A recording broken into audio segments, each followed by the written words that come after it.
नमस्कार, अब दुनिया के फटाफट बुलेटिन में आप सभी का स्वागत है और नजर डालेंगे आज के खास खबरों पर। प्रधानमंत्री नरेंद्र मोदी ने पश्चिम बंगाल के दुर्गापुर में 5,400 करोड़ रुपए से अधिक की विकास परियोजनाओं का उद्घाटन किया। दुर्गापुर की जनसभा में मोदी ने कहा, बंगाल में लोकार्पण की गई विकास परियोजनाएं संपर्क और बुनियादी ढांचे को मजबूत करेंगी। विदेश मंत्री एस जयशंकर ने टीआरएफ को वैश्विक आतंकी संगठन घोषित करने के अमेरिका के इस फैसले को भारत अमेरिका के बीच मजबूत आतंकवाद रोधी सहयोग का प्रमाण बताया। टीआरएफ ने ली थी पहलगाम हमले की जिम्मेदारी। भारत और रूस मिलकर जल्द ही ब्रह्मोस हाइपरसोनिक मिसाइल बनाएंगे। यह मिसाइल आवाज से भी 8 गुना तेजी से वार करने में सक्षम होगी। दुनिया के एडवांस एयर डिफेंस सिस्टम भी इसके आगे नाकाम साबित होंगे।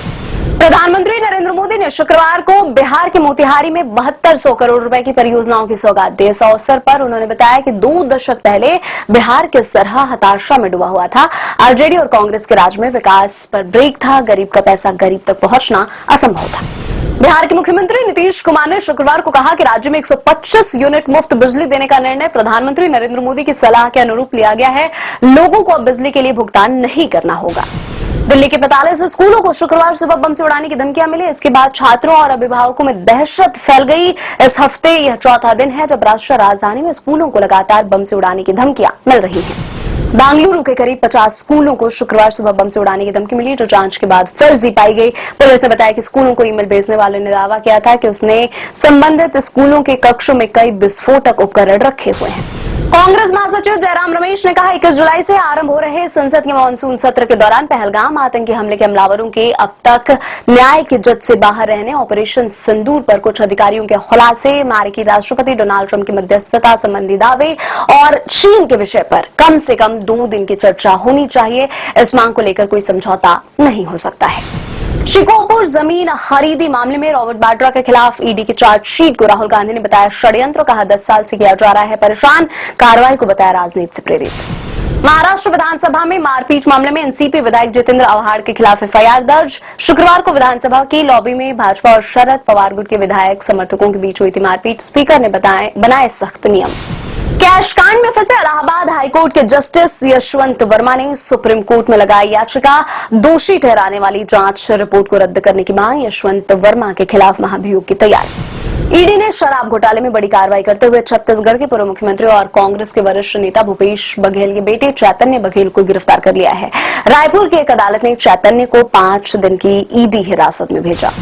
छत्तीसगढ़ के पूर्व मुख्यमंत्री भूपेश बघेल ने बेटे चैतन्य की गिरफ्तारी पर कहा, विपक्षी नेताओं को निशाना बनाने के लिए केंद्रीय एजेंसियों का दुरुपयोग किया जा रहा है।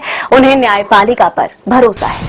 पाकिस्तान के कब्जे वाले कश्मीर के गिलगिट बल्टिस्तान में दिखाई दिया जैश ए मोहम्मद सरगना का मसूद अजहर। इस क्षेत्र में कई मदरसे, मस्जिदें और प्राइवेट तथा सरकारी गेस्ट हाउस मौजूद हैं। बिलावल भुट्टो ने कहा था, यदि मसूद पाकिस्तान में हुआ तो उसे भारत को सौंपने के लिए तैयार है। महाराष्ट्र सरकार ने सांगली जिले के इस्लामपुर का नाम बदलकर ईश्वरपुर करने की शुक्रवार को घोषणा की। यह घोषणा राज्य विधानमंडल के मानसून सत्र के अंतिम दिन दी गई। उत्तर प्रदेश के मुख्यमंत्री योगी आदित्यनाथ ने कहा कि कुछ लोग सोशल मीडिया पर फर्जी खाते बनाकर कांवड़ियों को बदनाम करने का प्रयास कर रहे हैं। यह ऐसी मानसिकता है जो हर जगह भारत की विरासत का अपमान करना चाहती है। तेलंगाना की राजधानी हैदराबाद के आउटर रिंग रोड पर शुक्रवार तड़के एक कार ने एक ट्रक के पिछले हिस्से में टक्कर मार दी। पुलिस ने बताया, इस हादसे में 5 लोगों की मौत हो गई है। तिमाही नतीजों की घोषणा के सुस्त शुरुआत के बीच विदेशी पूंजी की निकासी और बैंकों के शेयरों में बिकवाली होने से शुक्रवार को शेयर बाजार लगातार दूसरे दिन गिरावट के साथ बंद हुआ। सेंसेक्स 502 अंक गिरकर 81,758 अंक पर बंद हुआ। निफ्टी भी 143 अंक गिरकर 24,968 अंक पर हुआ बंद। स्टंटमैन राजू की फिल्म के सेट पर हादसे में मौत के बाद अक्षय कुमार ने उठाया बड़ा कदम। 700 स्टंट आर्टिस्ट का कराया इंश्योरेंस। स्टंटमैन की अचानक मौत होने पर परिवार को मिलेंगे 20 से 25 लाख रुपए। फिल्म में अपने स्टंट खुद करते हैं अक्षय कुमार।